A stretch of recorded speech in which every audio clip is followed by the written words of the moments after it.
Welcome to the Daily Current Affairs by Civic Center IAS, where we try to discuss the top 10 important topics for the UPSC CSE Prelims for the day from the Hindu, the Indian Express and the PIB.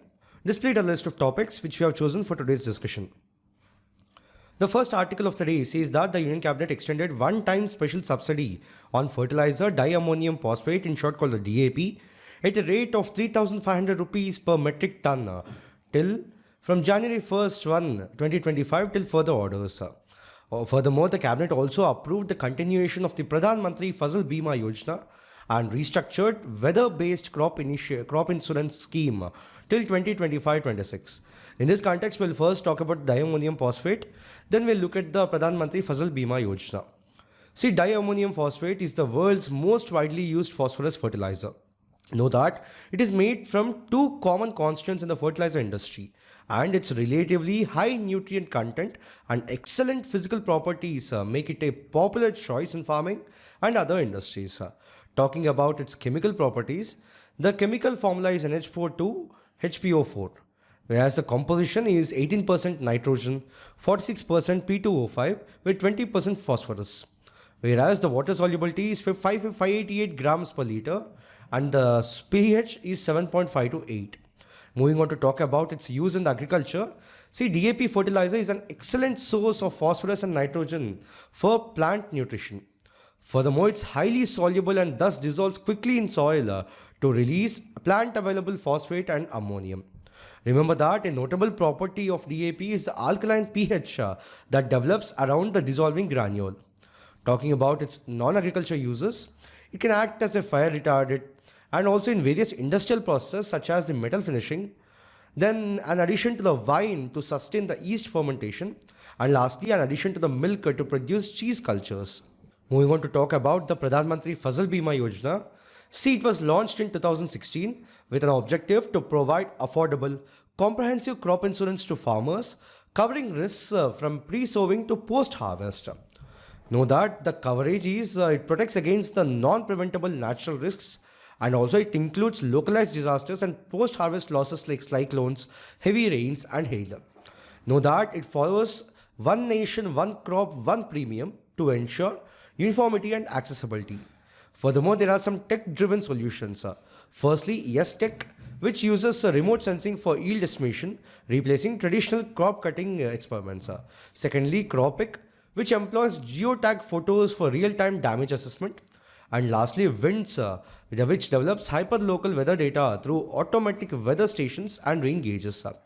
Furthermore, we have the National Crop Insurance Portal, which streamlines the interactions between the farmers, insurers, and banks, ensuring transparency. These are the achievements under the Fasal Bima Yojana. But there are some recent developments also. See, the scheme is getting continued, where it was approved until 2025-26 with an outlay of 69,515.71 crore. Furthermore, there is Fund for Innovation and Technology, which is rupees 824.77 crore corpus to enhance technological integration. Moving on to talk about its significance. Firstly, it provides a financial safety net, stabilizes incomes, and promotes innovative agricultural practices. Secondly, it mitigates risks from natural calamities, ensuring resilience in Indian agriculture. Lastly, it enhances the accuracy in crop damage assessment and accelerates claim settlements. The second article talks about the velvet ant.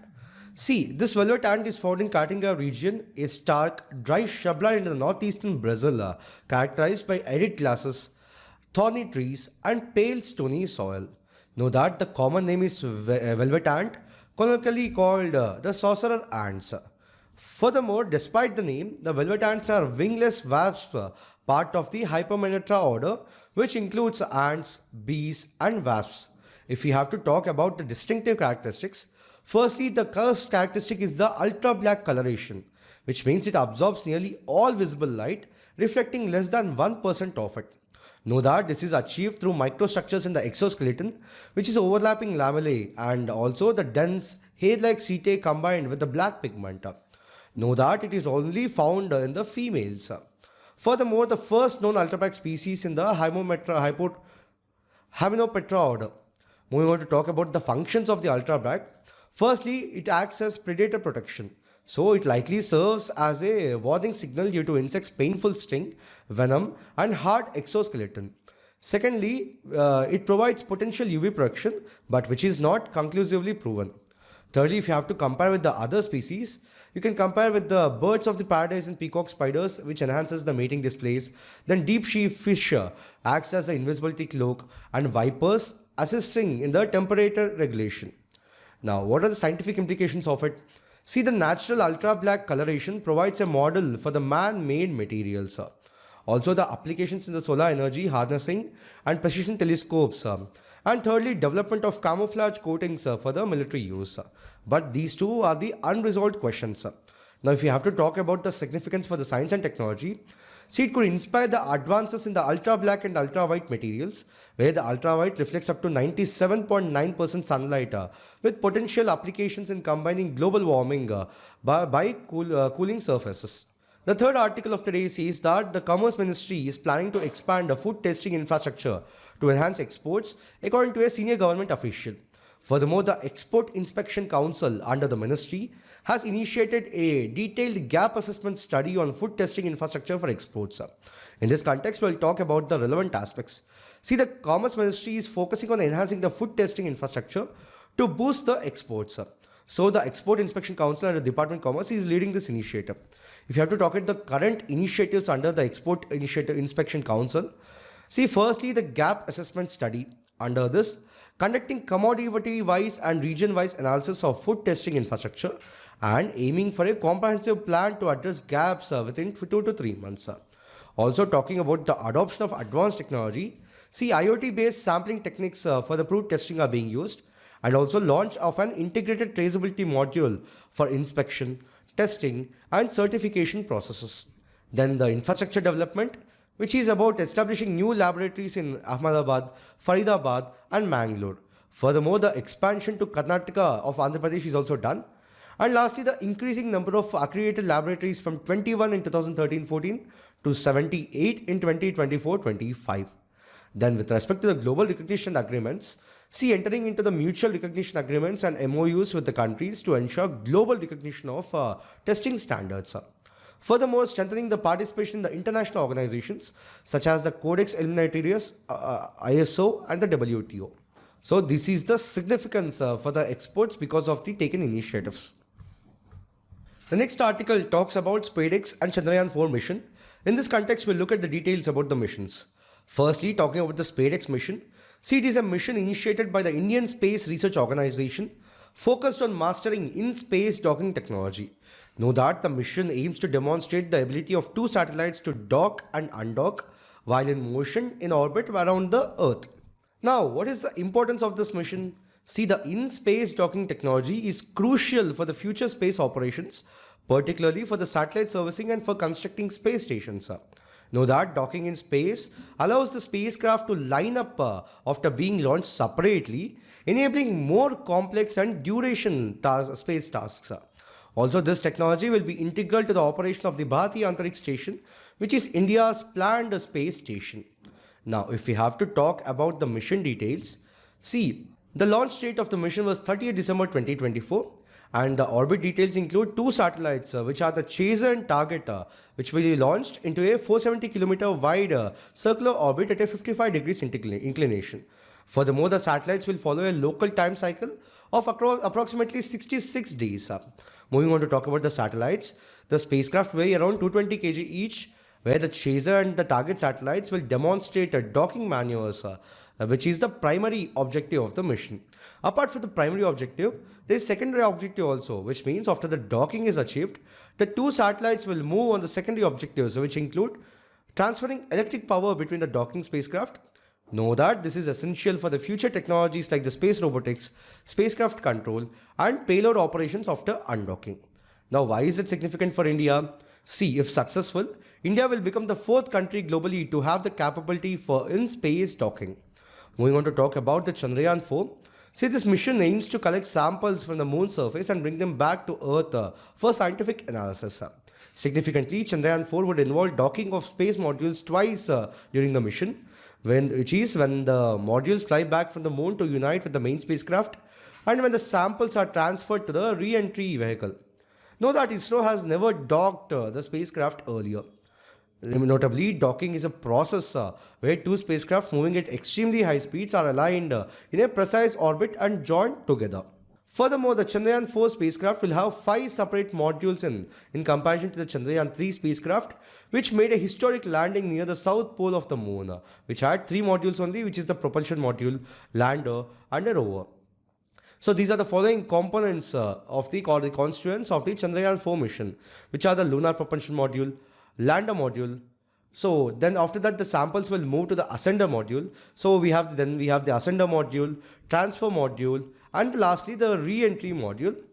The next article says that the total enrollment of students has dropped by over a crore in 2023-24 from that of the previous years, shows the latest data released by the Education Ministry.